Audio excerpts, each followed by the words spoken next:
네, 더불어민주당의 정청래 의원, 국회 법사위원장입니다. 정청래 위원장이 자신의 SNS에 젊은이들이 많이 찍는다는 이른바 거울 셀카 사진을 올렸다고 그러는데요. 그 내용을 알아보겠습니다. 성 의장님, 예. 네, 거울 셀카라는 거 어떻게 하는 겁니까?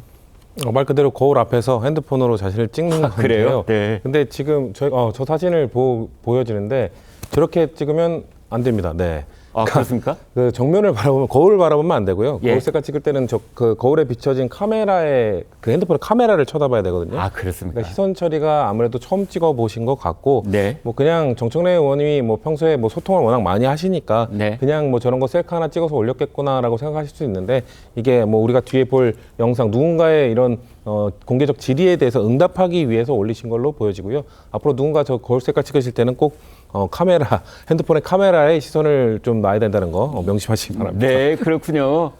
자, 정청래 위원장이 거울 셀카를 올린 이유는 지금 말씀을 주셨는데 바로 이 사람의 발언에 답하기 위해서였다고 하는데요. 영상을 계속해서 이어보시겠습니다.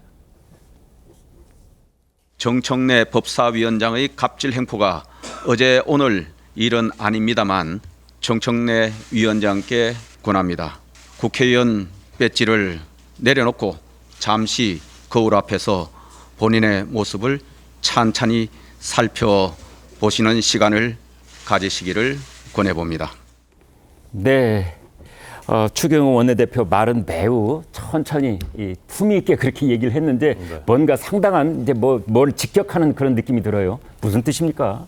저는 말은 저렇게 해야 된다고 생각합니다. 네. 메시지가 단호하고 강력하더라도 네. 말 자체는 품격 있게 품위 있게 해야 그걸 이제 그 상대방도 그걸 받아들일 수 있는 그런 여지가 있는 것이거든요. 네. 저는 추경호 원내대표가 저렇게 말씀하셨으면 여당의 원내대표이고 상대당의 원내 이제 그 사령탑이지 않습니까? 네. 그러면 정청래 법사위원장께서 한번 내가 돌아볼 부분이 뭐가 있나 네. 한 번은 생각해 보셔야죠. 네. 그게 사실 사람의 도리 아니겠습니까? 네. 저는 그 탄핵 청원하신 뭐 국민들이 많으니까 한번 대통령이 좀 돌아보셔라 네. 라는 그 요구를 야당 인사들이 하시면 네. 저는 그럴 필요가 있다고 생각합니다. 네. 우리와 생각이 다르더라도 그래도 우리 국민이지 않습니까? 네. 그런 분들이 이렇게 요구하셨으면 그분들의 생각은 무엇일까라고 한번 생각해 보는 것이 역지사지하는 것이 모든 지도자에게 필요합니다. 그런데 정청래 위원장께서는 저것을 희화화시키잖아요, 지금. 네. 그래서 또 조롱하는 것이지 않습니까? 저렇게 하면 국민들이 어떻게 생각하시겠습니까? 네.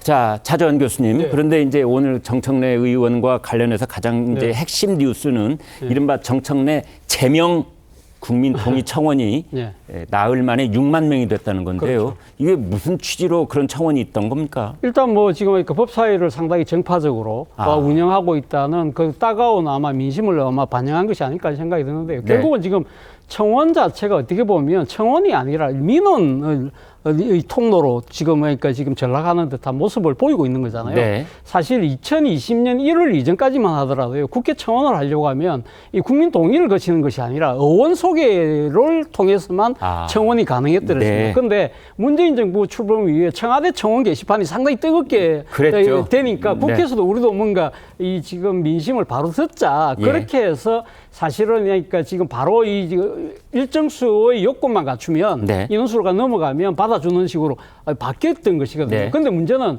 이 선한 의지가 꼭 선한 영향력을 선한 결과로 갖지 않는다는 것이죠. 어떻게 이렇게 되다 보니까 상당히 정파적인 사람들끼리 모여서 상당히 어떻게 보면 학대 생산, 사회적 갈등을 학대 재생산하는 하나의 도구가 되어버렸다는 것이고 또 하나 이 지금 청원 제도의 지금 문제는 뭐냐면 상당히 선택적으로 지금 운영이 되고 있다는 겁니다. 예를 들면 2020년 3월 달에 문재인 대통령에 대한 탄핵 청원이 그때 국회에 제기가 됐었거든요. 그런데 그것이 청원 심사 소위에 넘어갔지만 당시는 민주당이 거대 정당이었잖아요. 여당이었고. 그러다 보니까 허지부지 됐는데 이분 같은 경우는 민주당이 야당이 되니까 이건 또 반영을 한다. 자, 이런 식으로 된다고 한다면 모든 정파적인 그러니까 요소들이 있는 사람들이 5만 명 모으는 거는 일도 아니거든요. 그럼 이런 것들이 끊임없이 제기될 때마다 그냥 국회가 이게 발목이 잡혀야 되느냐?